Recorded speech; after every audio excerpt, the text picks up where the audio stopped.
Boker Tov Umvorach. Vous savez que Shabbat, on n'a pas le droit de nourrir des animaux qui ne nous appartiennent pas.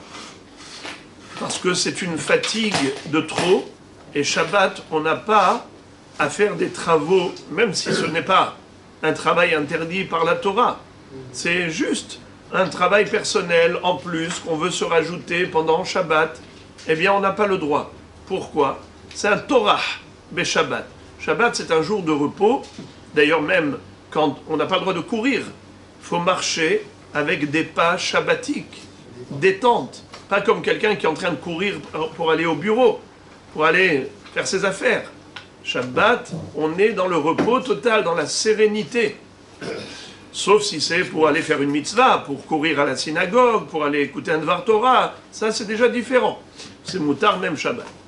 Mais c'est juste pour vous donner une idée que les Chachamim ont interdit tout ce qu'on appelle tirha shelo letzorer. Une fatigue, un travail qui est inutile. Nourrir des animaux, c'est permis si ce sont les siens. Parce que là, on a une responsabilité. On n'a pas le droit de les faire souffrir, puisqu'il n'y a que nous qui pouvons les nourrir. Eh bien, on se doit de les nourrir même pendant Shabbat. Tandis que des animaux qui sont abandonnés ou qui ne sont pas à nous, puisque le rôle ne nous incombe pas de les nourrir, eh bien, on n'a pas le droit de les nourrir pendant Shabbat. Ce Shabbat-là, qui est Parashat Beshalach, Shabbat Shira, il y a ceux qui ont le minhag d'envoyer des miettes de pain aux oiseaux. Et comment ça se fait? On vient de dire que si les animaux ne nous appartiennent pas, eh bien, on n'a pas le droit de les nourrir. Pourquoi? Parce que c'est pour récompenser les oiseaux qui, à l'époque de Moshe Rabbeinu dans le désert, avaient fait quelque chose de bien. C'est que Datan et Aviram, on sait que c'était les deux ennemis farouches de Moshe Rabbeinu, qu'à chaque fois qu'ils ont pu mettre les bâtons dans les roues à Moshe Rabbeinu, ils l'ont fait sans scrupule. D'ailleurs, à la fin, carrément, ils sont rentrés dans la mahloket avec Korah contre Moshe, et ils ont été, eux aussi, engloutis, ils ont été brûlés, n'est-ce pas? Donc, en tout cas, Datan et Aviram, qu'est-ce qu'ils ont fait? Pour contredire Moshe Rabbeinu, qui avait dit que le jour du Shabbat, il n'y aura pas de manne céleste. En revanche, il y en aura le vendredi une ration, deux parts.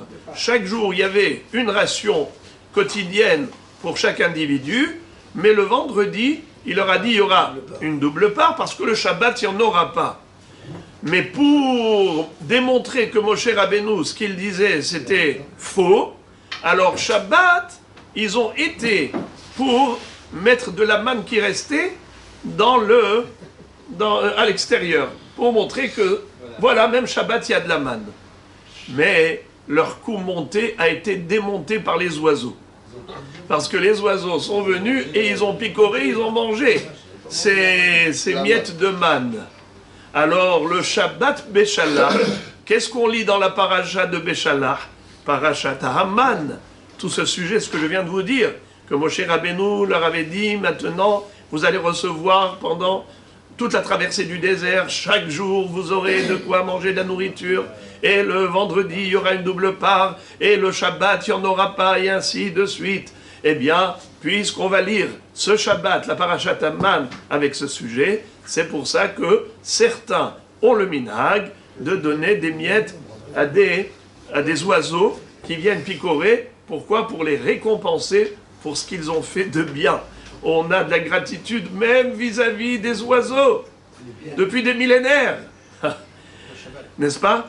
D'ailleurs, alors j'ouvre une parenthèse pour dire que c'est pas tout le monde qui dit ça. Certains interdisent, ils disent non, les oiseaux ne nous appartiennent pas, ils ont de quoi manger à profusion à l'extérieur, t'as pas besoin de leur donner à manger pendant le Shabbat, il n'y a pas d'exception, il n'y a pas de dérogation, de la même façon que c'est assourd tout le temps, c'est assourd même pendant Parashat Beshalach.